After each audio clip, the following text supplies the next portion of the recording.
Magbigay lang po tayo ng reaction po mga kabida, no? Dito ho sa post po ng unofficial Ronald Bato de la Rosa, solid supporters, ano? Yung kanila pong post po mga kabida, may kaugnayan po ito sa comment po ni former COMELEC Commissioner Attorney Rowena Guanzon, ano? Patungkol po sa reaction po niya doon ho sa panawagan po ni President Bongbong Marcos na magtanim po ng kahoy. Ayan, para ho iwas baha po mga kabida. Ang kaso lang po hinanapan po mga kabida, ito pong si Pangulong Marcos po ni Attorney Guanzon po ng resulta po dun ho sa flood control projects po ng DPWH, ano? Mantakin nyo, 4,000 plus pala yun na mga proyekto. Okay? Hinanapan po ni Rowena Guanzon po ang Pangulo. Sana po yun. Yung 4,000 plus na flood control projects, hindi po yung pagtanim po ng kahoy, ano? Ang atupagin po ng Pangulo ho dito. Ito hong flood control projects, billions of pesos ang ginastos po dito mga kabida. Nasaan na daw yun? Eto, babasahin ko lang po, ano? Ito pong post po ng unofficial Ronald Bato de la Rosa, solid supporters. Ito po yung kanila pong post, mga kabida. Guanzon, hinahanap na ang 4,700 flood control projects ni PBBM. Ayan. Ito po, babasahin ko lang po mga kabida, no?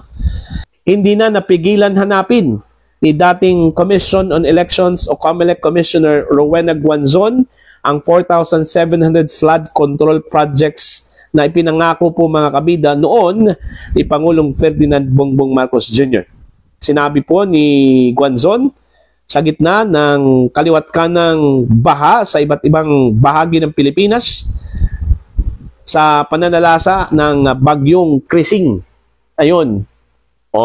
Actually, matagal na po yung problema po ng baha po mga kabida. Hindi lang po itong bagyong Krising Every time meron pong bagyo, meron pong pagbuhos ng malakas na ulan, may mga pagbaha po, ano? Okay? Kaya nga, inanapan po ngayon ni Attorney Guanzon, ito pong si PBBM, nasaan na po yung ipinangakong flood control projects. Okay? In fact, kabilang po itong flood control projects noong 2024 ata, no? Mga kabida, na national budget po. Okay? At hanggang ngayon, wala pong may pakita po, ano? Na proyekto po mga kabida. Billions of pesos yun ang ginastos po ng gobyerno, mga kabida. Pero kung meron man pong proyekto na naipatayo po mga kabida, bakit hanggang ngayon meron pa rin mga pagbaha, ano? Diba? Yun yung tanging solusyon po na nakita po ng gobyerno, ano po? Ito hong flood control, kaya tinawag po ng flood control para makontrol yung pagbaha po mga kabida. Hindi po itong panawagan po ni PBBM, magtanim po tayo ng punong kahoy. Actually, matagal na po yan Diba? Usual na po yung ginagawa po ng mga environmentalists, ano?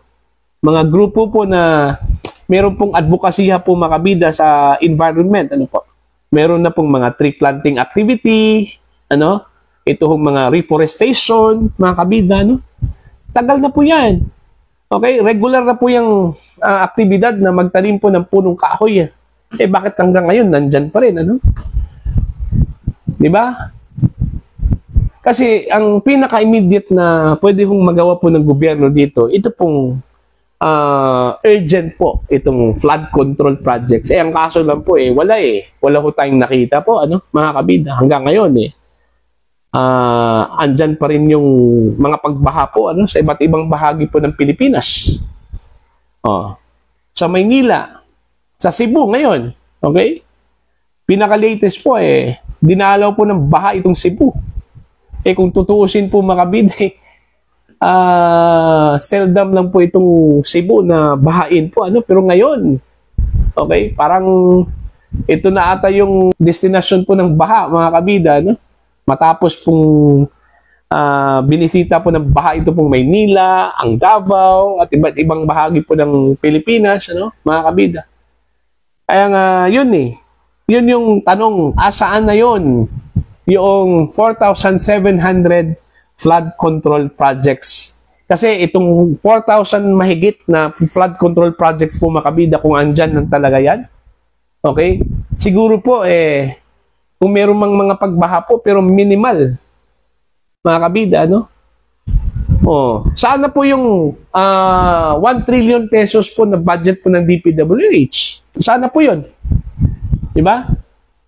Baka po yung more than 1 trillion pesos po mga kabida na budget po ng DPWH, baka halos lahat po dyan, yung pork barrel po ng mga mambabatas po natin, ano? Yun kasi yung ibinulgar po ni Lacson, Okay? Na meron pong billions of pesos na natanggap ito pong mga kongresista po natin, ano? Hindi lang po kongresista, pati yung mga senador. Pero mas malaki yung nasa House of Representatives po mga kabida. Mantakin nyo. Umabot po ng 15 billion pesos yung isang kongresista po. Okay? And most likely, yung iba billions of pesos pa rin, pero mas mababa po dun sa 15 billion pesos po mga kabida. Mantakin nyo yan, ano? Ang laki po. Diba? Tapos dito sa Senado po, nasa 5 to 10 billion pesos po, ano? Mga kabida. And for sure, okay, kung meron man pong mas mababa po sa 10, baka po nasa 5 lang. Pero billions of pesos pa rin, yung pork barrel, ano, mga kabida. Sa isang taon po yan, ha? Sa isang taon po yan. Kasi daw, napabilang po daw yan, mga kabida, according to Senator Lacson, doon po sa 2025 General Appropriations Act. Kaya nagtataka ho tayo kung bakit po may mga budget po na kinaltas, mga kabida. Okay, kinuha yung mga budget like sa PhilHealth, okay, at iba pang mga allocations na supposedly may gagamitin sana, ano, o may magamit sana po mga kabida, pero wala.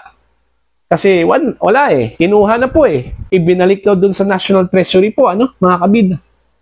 Kasi may gusto daw paggagamitan daw yung budget na yon, ano? Diba? Itong flood control projects napaka-importante po ito mga kabida kasi yun nga dito sa Pilipinas, although tropical country po tayo, ano, pero kalimitan po may mga pagbaha po, ano, na nangyayari po sa Pilipinas po mga kabida, kaya nararapat po na bigyan po ng pansin at focus ito pong paggawa po ng flood control mga kabida sa iba't ibang bahagi po ng Pilipinas. Kaso lang po parang wala ano? Wala ho tayong narinig at walang ipinakita po na accomplished na flood control projects mga kabida, ito pong Marcos administration. Mantakin nyo 4,700 po yun. Nasaan na po yun? Siguro deserve po natin na malaman kung saan po yun, ano? Because we are taxpayers po, ano? Nagbayad po tayo ng buwis, mga kabida. Dapat ipaalam yan. And hopefully, sa darating po na State of the Nation address po ng Pangulo, ano, this coming July 28, sana mapabilang po yan sa magiging announcement po ng Pangulo, ano. Ito pong flood control projects mga kabida. Resulta po yan, ha. Hindi po itatayo pa lang. Dapat resulta na po yan. Kung meron ba. At dito ho sa possible pagbigay po ng resulta, dapat isa-isahin po natin kung saan. Magbigay po ng pangalan, magbigay po ng lugar. Baka kagaya na naman po ito doon ho sa sinabi po ni Undersecretary Claire Castro po mga kabida, no? Na 4,027 po na mga barangay sa buong Pilipinas na dineklarang drug-free. Pero wala naman po siyang ipinakita o binanggit ng mga pangalan po ng mga barangays po doon, ano? Numbers lang po kung ilan barangay ang nandun, ano? Na dineklarang drug-free po mga kabida. Kaya kung gusto po tayo ng transparency, dapat kumpleto. Okay? Kumpleto po mula sa location po ng proyekto, okay? Kung saan yung proyekto na yon, ano?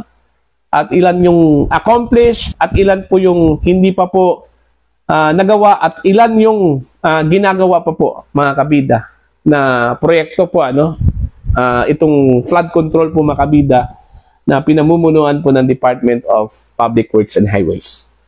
So, yun lang po, ano? Para po sa inyo, ano po ang inyong pananaw at opinion ho dito? Please comment down, mga kabida. Para ho sa mga hindi pa po subscriber sa akin channel, please subscribe. Just click the subscribe button, click the notification bell, click all para updated po kayo sa aking mga uploads. Maraming salamat po sa inyo lahat.